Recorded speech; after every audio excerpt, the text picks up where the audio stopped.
नमस्ते विद्यार्थी भाइ बहिनीहरू।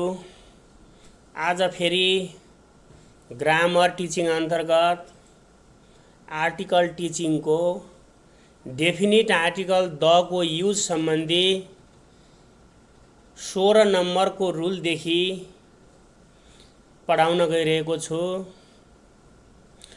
15 नम्बरको रुलसम्म हामीले अघिल्लो क्लासमा सिकाएका थियौं। आश गरेका छौं भाइ बहिनीहरूले पढ्नुभयो, हेर्नुभयो र ग्रामर सिकाइको टिचिङबाट लाभान्वित हुनुभएको छ भन्ने आश गरेका छौं। अब आजको हाम्रो क्लास डेफिनिट आर्टिकल द को युज सम्बन्धी 16 नम्बरदेखिको रुलबाट हामी सुरु गर्न गइरहेका छौं। द को प्रयोग जस्तै नेम्स अफ पोलिटिकल पार्टिज, राजनीतिक पार्टीका नामहरू अगाडि द को प्रयोग गरिन्छ। यसकारण the plus names of political party रुलमा दिएको छ। यसलाई मैले कलर चेन्ज गरिदिएको छु। त्यसपछि फर एक्जाम्पल उदाहरणको निम्ति हेर्नुहोस्, CPNUML यो एउटा पार्टीको नाम भयो। जस्तै CPNUML यसलाई यो ब्राकेटमा रहन्छ।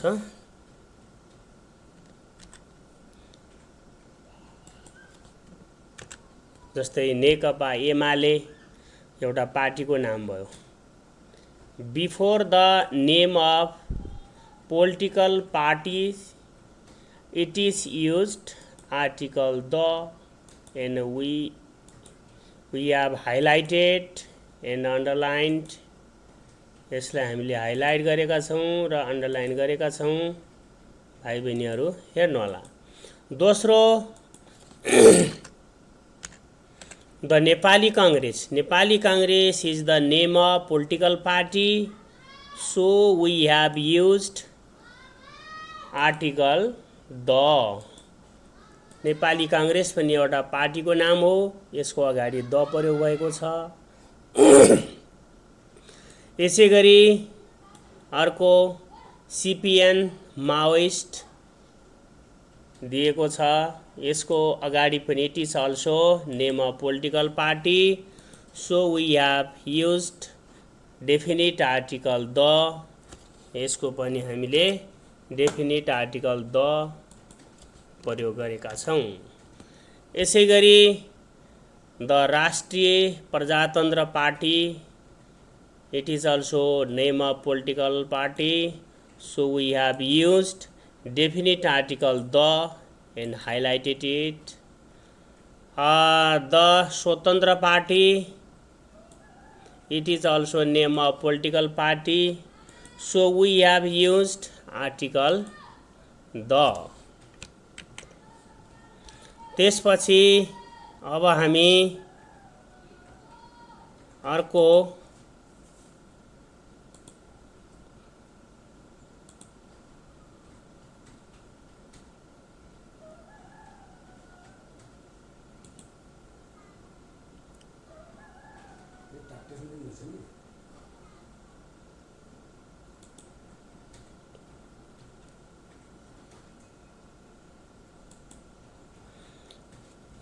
त्यसपछि अर्को नम्बरको रुल 17 नम्बरको रुलमा रहेको छ the plus names of aeroplanes. एरोप्लेन्सको नाम अगाडि द को प्रयोग हुन्छ। फर एक्जाम्पल जस्तै the Nepal Airlines. Nepal Airlines is the name of aeroplane, so we have used definite article the. Sri Airlines, it is also a name of aeroplane, so we have used definite article the. The Buddha Airlines is the name of aeroplane, so we have used definite article the. Boeing 747 is the name of aeroplanes, so we have used definite article the. Airbus A320, it is also name of airlines, so we have used definite article the. एरोप्लेनका नाम अगाडि पनि the को प्रयोग, definite article the को प्रयोग भएको छ र भाइ बहिनीहरूले केही उदाहरण देखिसक्नु भएको छ हामीले प्रयोग गरेका। यति मात्रै होइन, अरु धेरै एरोप्लेन्सका नामहरू पनि हुन्छन् र त्यसको अगाडि द को प्रयोग गर्नुहुनेछ भन्ने आश गरेको छु। त्यसपछि 18 नम्बरको रुल, 18 नम्बरको रुल हाम्रो रहेको छ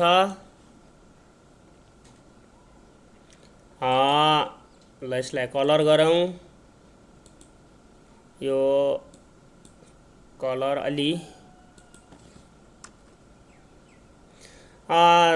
नेम अफ रिलिजियस बुक, यो धर्मग्रन्थ अथवा धार्मिक पुस्तकहरूको नाम अगाडि पनि द को प्रयोग गरिन्छ।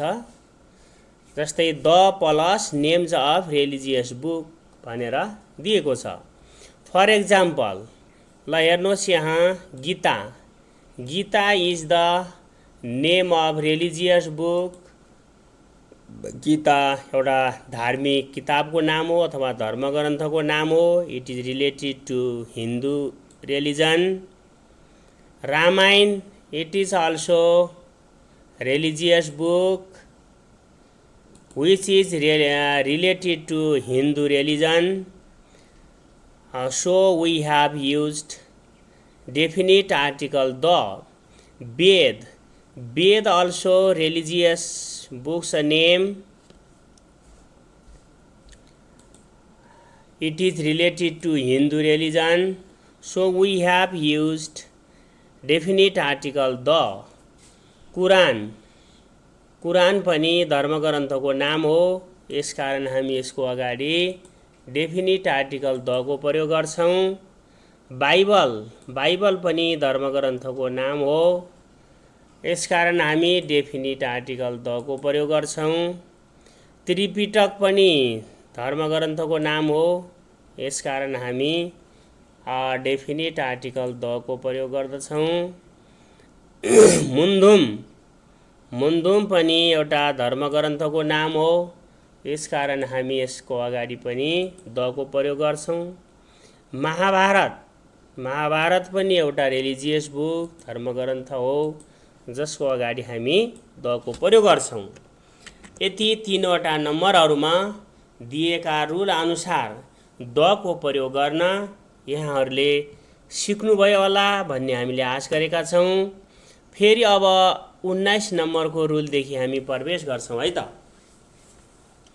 रुल नम्बर 19 मा नेम्स अफ न्यूजपेपर, ल पत्र पत्रिकाका नामको अगाडि पनि द को प्रयोग गर्ने गरिन्छ। डेफिनिट आर्टिकल द को प्रयोग हुन्छ। जस्तै उदाहरणको निम्ति Kantipur national daily, it is the name of newspaper. यो पत्रिकाको नाम कान्तिपुर नेशनल डेली दिएको छ, यसको अगाडि हामीले डेफिनिट आर्टिकल द को प्रयोग गर्नु पर्दछ, जसलाई हाइलाइट गरिएको छ। दोस्रो न्यूयोर्क टाइम्स, यो पनि पत्रिकाको नाम हो, so we have used definite article the. अर्को राइजिङ नेपाल, यो राइजिङ नेपाल पनि it is also name of newspaper, so we have used definite article the. Gorkhapatra, Gorkhapatra is also name of newspaper, so we have used definite article the. अर्को नयाँ पत्रिका, it is also name of newspaper, so we have used definite article the. अब यहाँ पनि अरू जुनसुकै पत्रिकाका नाम आए पनि आर्टिकल प्रयोग गर्ने सन्दर्भमा डेफिनिट आर्टिकल द प्रयोग गर्न भाइ बहिनीहरूले सिकिसक्नुभयो। अब हामी 20 नम्बरको रुलमा जान्छौँ, जसलाई फेरि मैले हाइलाइट गर्छु। यहाँ ल हेर्नुहोस्, नेम्स अफ फेमस शिप भन्छ। यो पानी जहाजहरूका नाम हुन्। हामी भूपरिवेष्टित राष्ट्रमा भएको कारण हामीले शिप कसैले नदेखेका हुन सक्छौँ, नचढेका हुन सक्छौँ। यी पानी जहाजहरूको नाम अगाडि पनि डेफिनिट आर्टिकल द को प्रयोग हुन्छ। फर एक्जाम्पल हेर्नुहोस् है त, यो म्यारी सेलेस्ट एउटा पानी जहाजको नाम हो। It is also name of ship, so we have used definite article the. यो पानी जहाजको नाम अगाडि डेफिनिट आर्टिकल द प्रयोग गरेका छौँ। टाइटनिक पनि it is also name of ship, यो पनि शिपको नाम हो, पानी जहाजको नाम हो। यसको अगाडि पनि द प्रयोग गरेका छौँ। De Gratia it is also name of ship, यो पनि पानी जहाजको नाम हो। यसको अगाडि पनि ट्याक्क पारेर द को प्रयोग गरिदिनु होला। अर्को क्वीन म्यारी पनि नेम अफ शिप, पानी जहाजकै नाम हो। यसको अगाडि पनि द को प्रयोग गर्नु होला। यहाँ अहिले रुल मात्रै प्रयोग गरिएको छ। अभ्यास यसको रुलको पछाडि सबै रुलहरू सकिए भने भाइ बहिनीहरूलाई एन द समग्र रूपमा रुल दिनेछु, किनभने यो द को प्रयोग सम्बन्धी एउटा मात्रै डेफिनिट आर्टिकल भएकोले यहाँ दिएका जति रुलहरू छन् यी सबै रुलहरूमा द को मात्रै प्रयोग हुने भएको कारण हामीले डेफिनिट आर्टिकलको रुल मात्रै बनाएर केही उदाहरणहरू मात्रै दिएका छौँ। प्र्याक्टिस गर्ने अभ्यासहरू भाइ बहिनीहरूलाई दिएका छैनौँ। र इन्डेफिनिट आर्टिकल एन को प्रयोगमा भरि हामीले अभ्यास पनि दिएका थियौँ भाइ बहिनीहरूलाई, किनभने इन्डेफिनिट आर्टिकल ए र एन दुवै भएको कारण दुईटा मध्ये एउटा प्रयोग गर्न कतिको सिक्नुभयो भन्ने जाँच्नको निम्ति भाइ बहिनीहरूलाई त्यसरी दिएको थियो। अब डेफिनिट आर्टिकलको रुलहरू सकिन साथ तीनवटै डेफिनिट र इन्डेफिनिट आर्टिकलको युज गर्न प्र्याक्टिस दिइनेछ। यसै गरी 21 नम्बरको रुलमा रहेको छ नेम्स अफ डिजर्ट्स। अब मरुभूमिको नाम। अब मरुभूमिको नाम हाम्रो देशमा पनि मरुभूमि छैन, तर पनि हामी सुन्ने गर्छौँ केही फेमस डिजर्टका नामहरू। यी डिजर्टका नामहरू मरुभूमिका नाम अगाडि पनि द को प्रयोग हुन्छ। हेरौँ है त यसको उदाहरण। हामी सबैले नाम सुनेकै हो सहारा डिजर्ट भनेर, सहारा मरुभूमि जनाउने यसको नाम अगाडि पनि हामीले द को प्रयोग गर्नुपर्ने हुन्छ। फेरि थार डिजर्ट भनेर अर्को नाम सुनेका छौँ हामीले, यसको अगाडि पनि हामी डेफिनिट आर्टिकल द नै प्रयोग गर्छौँ। फेरि अर्को गोबी डिजर्ट पनि सुनेका छौँ, यसको अगाडि पनि हामी डेफिनिट आर्टिकल द कै प्रयोग गर्छौँ। फेरि अर्को नाम सुनेका छौँ हामीले कालाहारी डिजर्टको नाम अगाडि पनि द को प्रयोग गर्छौँ। अरबियन डिजर्ट अर्को डिजर्टको नाम सुन्यौँ हामी, यसको अगाडि पनि डेफिनिट आर्टिकल द को प्रयोग गर्छौँ।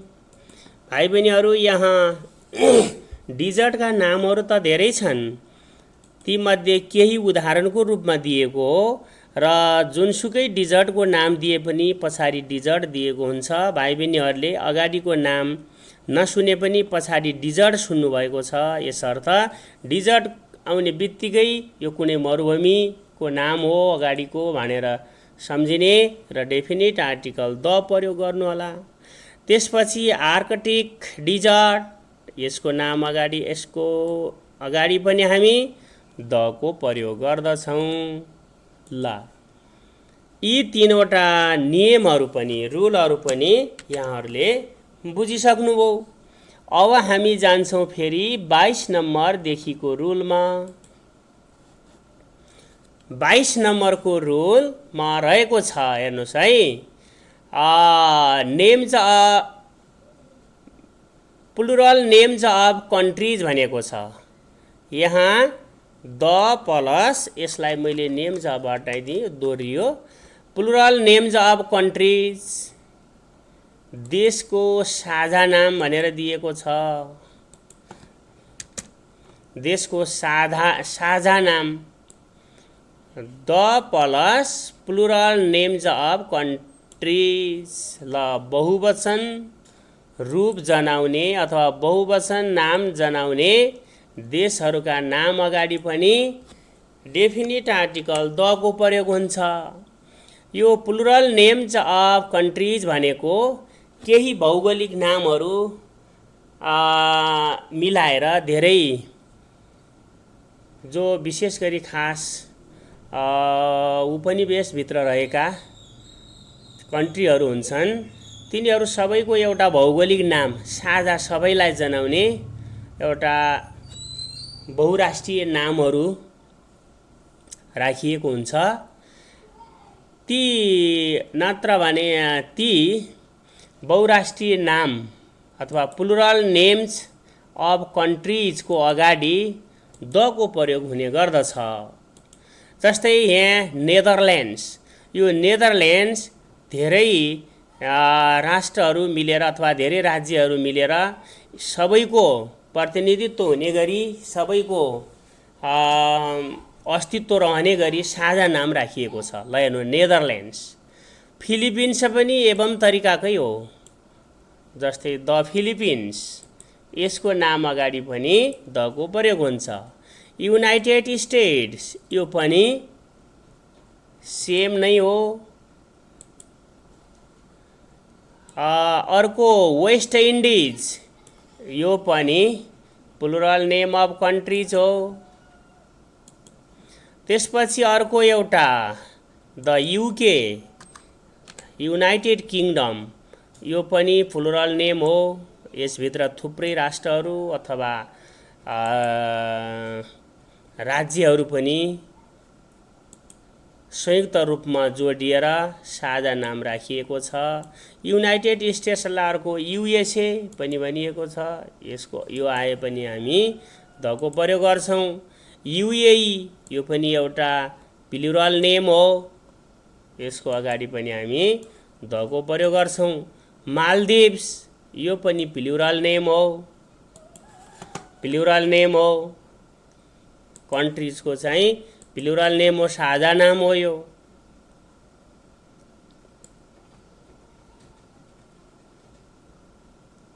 अर्को त्यसपछि फेडरेटेड स्टेट्स अफ माइक्रोनेसिया भनेर अर्को प्लुरल नेम दिएको छ।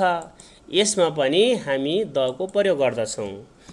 अब यसमा भाइ बहिनीहरू दोधारमा नपर्नु होला, एउटा सिङ्गल कन्ट्रीको नाम आउँदा पनि द लेख्ने त भनेर नबुझ्नु होला। त्यो सम्बन्धी म पछाडिको भिडियोमा आर्टिकल नलाग्ने अवस्थामा सिकाउने छु। यहाँ साझा नामहरू राखिएका राष्ट्रहरू जसलाई प्लुरल नेम्स भनिएको छ, जसमा फेरि मैले प्रश्न पारेँ, यहाँ केही राष्ट्रहरू मिलेर सबैको प्रतिनिधित्व हुने गरी एउटा साझा नाम राखिएको हुन्छ, अथवा प्रशासनिक हिसाबले अरू सबै स्वतन्त्रता र केही निश्चित शर्तहरूमा एउटा केन्द्रीकृत राज्य अथवा राष्ट्रको एउटा साझा नाम राखिएको हुन्छ। जस्तै पहिले सोभियत सङ्घ पनि थियो। सोभियत सङ्घभित्र एउटा 15वटा राष्ट्रहरू जोडिएर सोभियत सङ्घ नाम राखिएको थियो। पछि त्यो टुक्रिएर गइसक्यो। अब त्यो इतिहास पढाउने कुरा यहाँ होइन। भन्न खोजेको कुरा साझा नाम, देशहरूका साझा नामको विषयमा भाइ बहिनीहरूलाई बुझाउनको निम्ति यति कुरा गरिएको हो। तर सिंगल कन्ट्री एउटा मात्रै देशको नाम अगाडि लाग्दैन है, जस्तै मानौँ द नेपाल हुँदैन।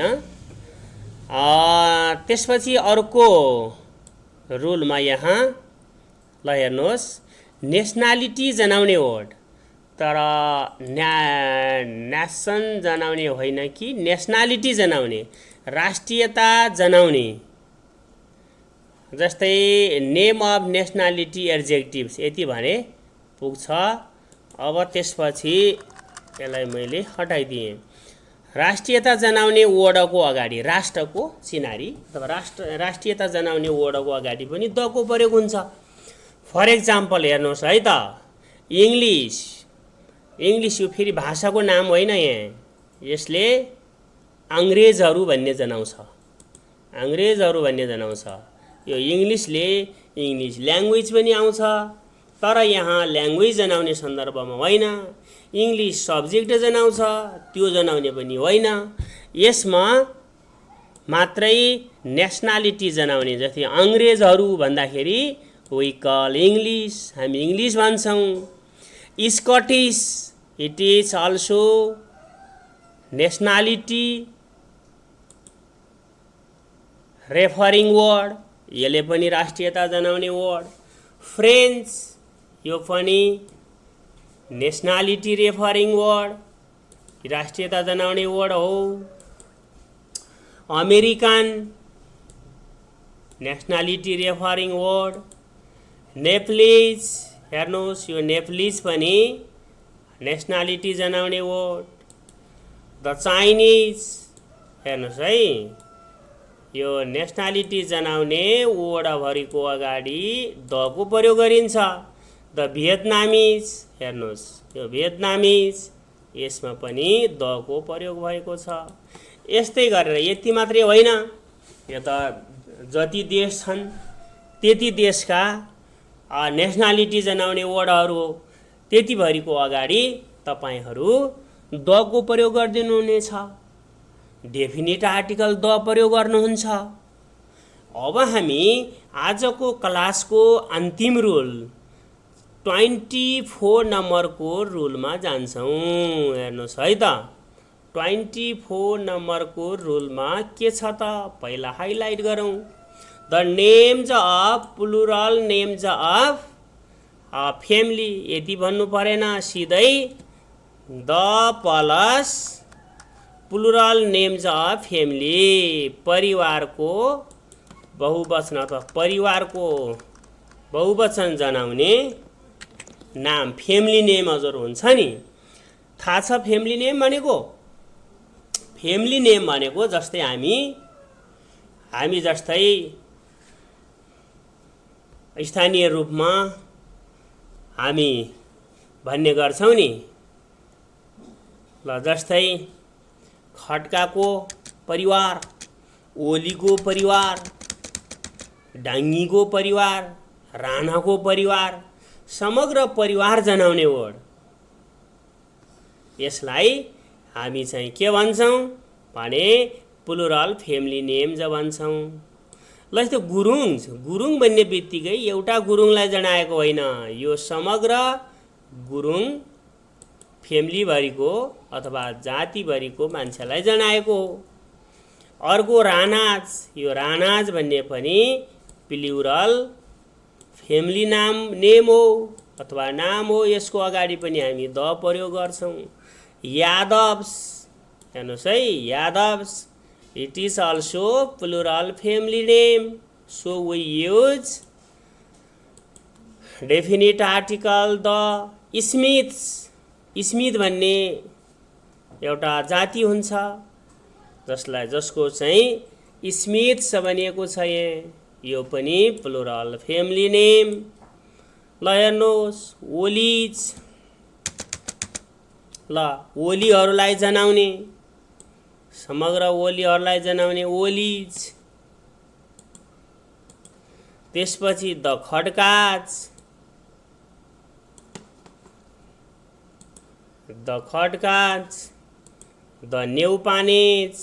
ल हेर्नुहोस्, यो फ्यामिली नामहरू। यति मात्रै होइन, यो त जति जातिहरू छन् त्यति चाहिँ फ्यामिली नेमहरू चाहिँ बन्छन्। ती फ्यामिली नेम जनाउने सम्पूर्ण वर्डहरूको अगाडि यहाँहरूले डेफिनिट आर्टिकल द प्रयोग गर्नुहोला। आजको हाम्रो यो 24 नम्बरसम्मको रुल भयो। यहाँहरूलाई रुल थुप्रो छ, डेफिनिट आर्टिकल धेरै रुल बन्छ। यसर्थ भाइ बहिनीहरूले सिक्नुभयो। अझै पनि धेरै रुलहरू छन्। फेरि अर्को क्लासमा भेट हुन्छौँ हामी। यसर्थ आजको क्लासबाट बिदा चाहन्छु। तर बिदा लिनुभन्दा अगाडि भाइ बहिनीहरू, हामीले भाइ बहिनीहरूलाई घरमै युट्युब च्यानल हेरेर डाउनलोड गरेर पछिसम्म हेर्न सक्ने उद्देश्यका साथमा आजभोलिको भाइ बहिनीहरू बढी जसो मोबाइलमा केन्द्रित हुनुहुन्छ। सम्भवतः धेरैको घरमा मोबाइलको पहुँच पनि छ, नेटको पहुँच पनि छ। यसर्थ मोबाइलमा अरू भिडियोहरू हेरेर समय बर्बाद गर्नुभन्दा मोबाइल हेर्दा भाइ बहिनीहरूले युट्युब च्यानल सर्च गरेर हेरी भाइ बहिनीको सिकाइ स्तर बढ्ने उद्देश्यका साथमा यसरी मेहनत गरेर, लामो समयसम्मको मेहनत गरेर आफूले प्रयोग गर्ने अरू समय, अरू कामको समयलाई पनि मतलब नगरेर भाइ बहिनीहरूको लागि ग्रामर टिचिङको भिडियोहरू ल्याउने जमर्को मैले गरिरहेको छु। र युट्युब च्यानल ELT गुरु सर्च गरेर यहाँहरूले हेर्नुहोला। यहाँहरूले यसलाई लाइक, नबुझेको ठाउँमा कमेन्ट, सेयर गरेर आफ्ना साथीहरूको पहुँचमा पुर्याइदिने र यसलाई सब्सक्राइब गर्न सहयोग गर्नुहुनेछ। भाइ बहिनीहरूका लागि मैले यति समय दिन्छु भने भाइ बहिनीहरूले हेर्दै गर्दा, यति गर्दा कुनै कष्ट पर्ने छैन। मैले यो आश त पक्कै गर्नुपर्छ। हस्त भाइ बहिनीहरू, अहिलेको क्लासबाट म बिदा चाहन्छु। फेरि अर्को क्लास भोलि ल्याउने र भोलि अर्को क्लासमा भेट हुने बाचाका साथ यहाँहरूबाट छुट्टिन्छु है त। नमस्कार।